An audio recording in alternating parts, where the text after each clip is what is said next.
I was in the middle of a breakup. You people didn't know. The way I was looking as beautiful as the cabin crew, you guys didn't know. The fundi who does my clothes, when I came back from Switzerland, she had to do them again because they were too big. None of you knew.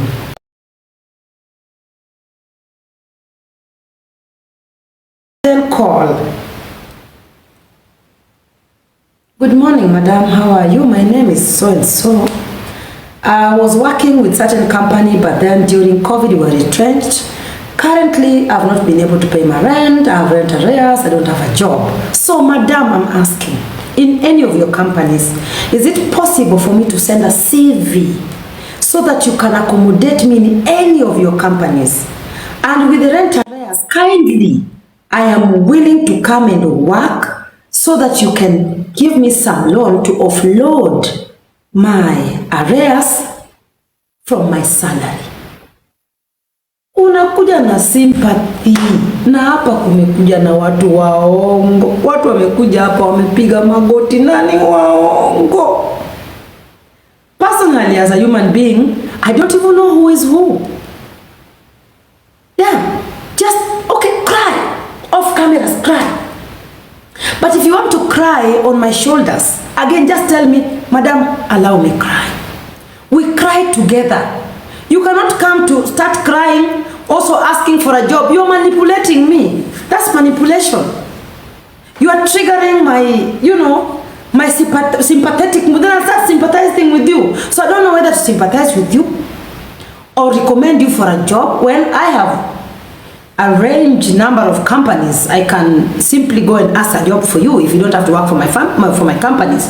But when you come with the crying, nose blowing, you're not even blocked. I can't even understand what you're talking about. Again, when my office want to talk to you, you also insist you want to talk to Madam Boss herself. That time I'm not even available. I'm in meetings here and there. I don't make decisions on who is being employed. So it's just women.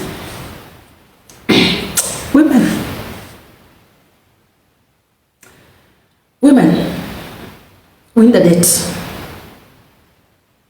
We need a date. We need a date.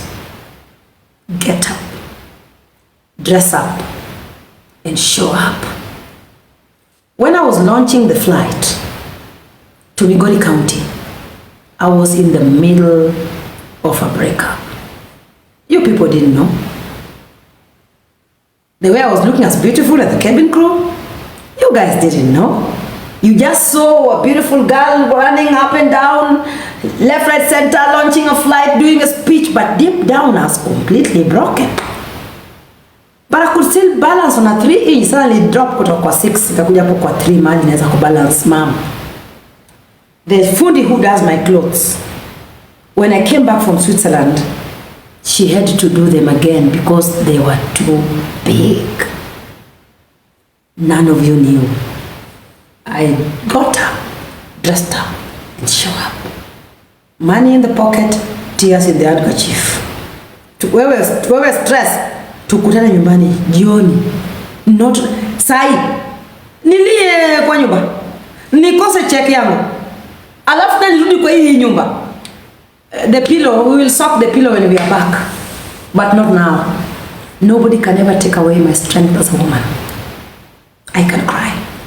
I can tear down. I can even wail. I can ululate. No one can ever take away my strength as a woman. I've been under the knife 5, 6 times. Plus Omosh'S baby, 6.5. If I can be able to carry a baby 9 months pregnant, sasa ni nini siwezi kudeal nayo? Don't ask God for less problems. Ask God for more wisdom on how to handle situations. So, as I'm leaving you guys, I want to ask you one question. What is your plan B with the situation you are in right now? What is your plan B as a woman? Okay, your husband is cheating, so thank you for the flowers. I'm not asking you to leave your husband, But if he's cheating, then it means disease is gonna come, right? If he's not sleeping with you, it means romance is over. So why are you saying you're depressed because your husband is not sleeping with you and you have the answers? Unataka tukuambie namna gani? The process of recovery is acceptance. Since I touched a lot of money and I wanted to lift everybody, and I wanted to lift everybody together with me. I wanted to lift my family, I wanted to lift my friends, I opened my heart for everybody. You know, it was just like, here I am, hurt me. So the more people dumped, you know, they came in, they took the better part of me. Someone else has come, took the better part of me until I was left with nothing. After I was left with nothing, I realized I was empty. And I realized that most people who are around me, I was begging and buying love. I thought I was giving out of good heart, but then to them, they thought that it is because of, they thought that they are entitled to my money. And the moment I put a stop to the giving person I was, I saw the real people. The mask fell off.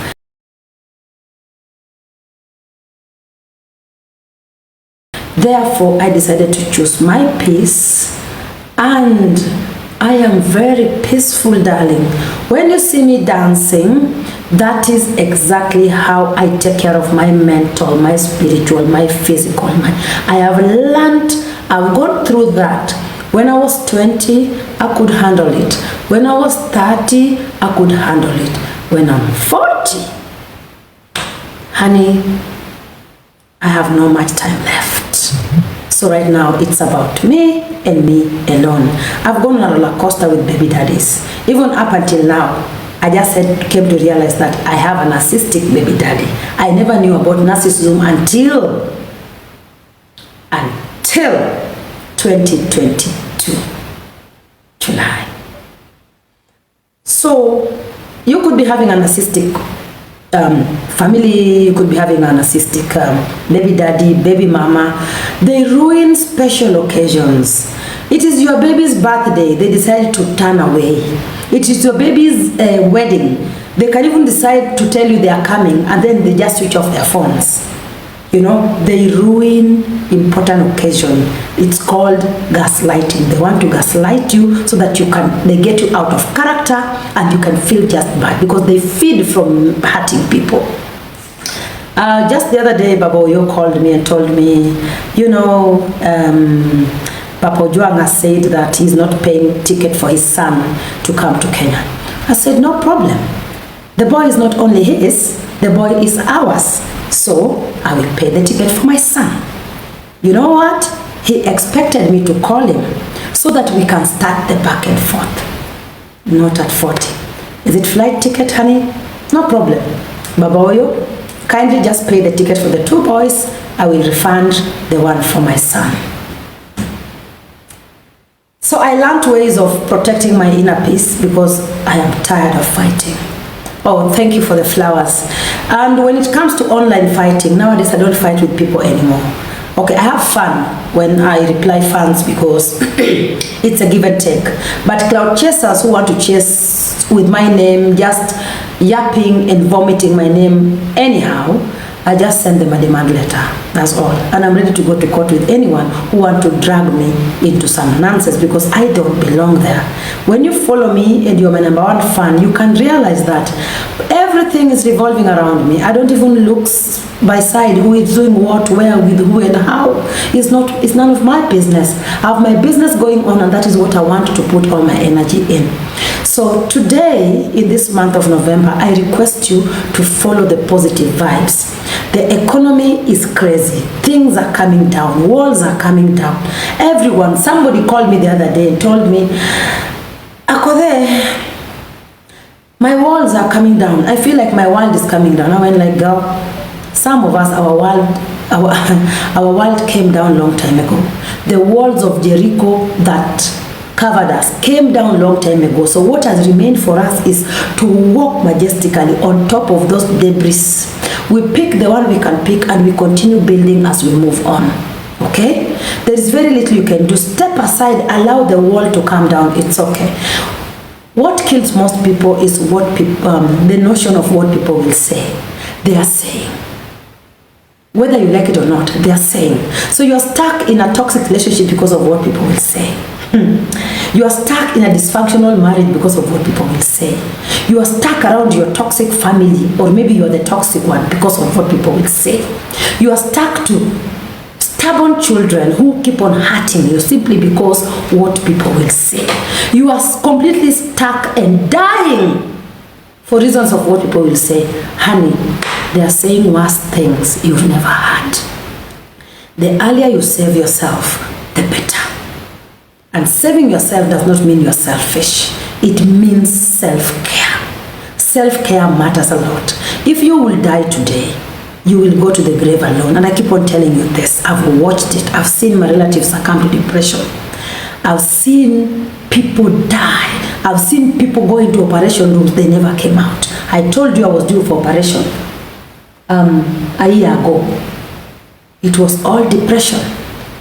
There was no enough air. There was no enough circulation of air. I could scream in the night. I could be screaming, asking Nelson, hey, can you open the windows? Because I was suffocating. Why was I suffocating? Yet he could breathe. I lost my sexual urge. I lost it. I was feeling, I didn't even know it exists. I'm sharing with you this deeply because this is deep. It happened to me. I lost energy on my left arm. I did not know it was left, yeah? It was connected to the nerve going to my brain. I would wake up at night and my arm is dead. I couldn't lift with this arm. I did not know what was happening to me. Weeks later, I started losing my leg when sleeping at night. I would wake up. All these things were happening off cameras. And like I told you, do not admire. You can admire celebrities, but don't copy everything you see on social media because we don't post our challenges. Number one, not to break you. Number two, in the fear of people laughing at us while we are still in it.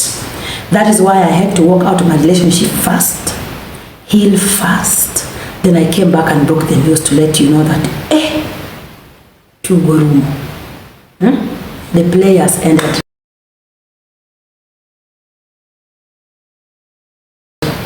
Kocha amepiga firimbi, mchezo umeisha. I learned the art of managing social media. And if I drive you back, do you know when I was going through a heartbreak? It was during the time of Nia. That is when I was going through a heartbreak. So even the Nia thing actually helped me get out stronger. There was a lot of distraction on social media that nobody could understand that I was going through a divorce, a separation, and a breakup. Then, was it in August? It was in July. You guys didn't know? It was difficult. It was hard. I would look through the window and the day would just break. It's morning. I isolated myself because I needed to collect myself.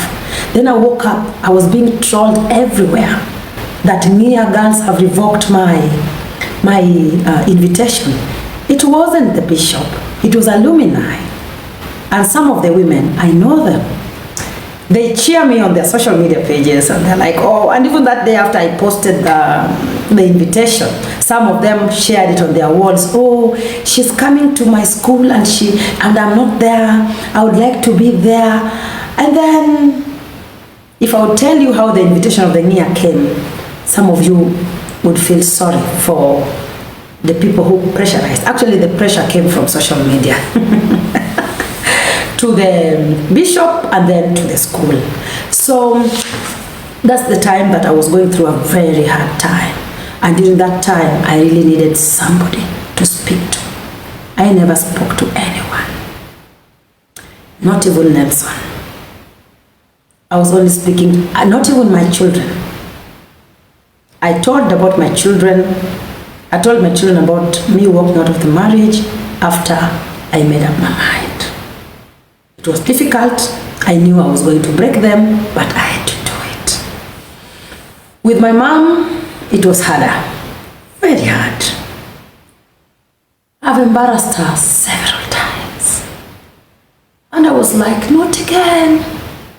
But again, this life is not hers, it's my life. It has failed. Okay. What next? What is my plan B? If I stay here, I'm gonna lose it.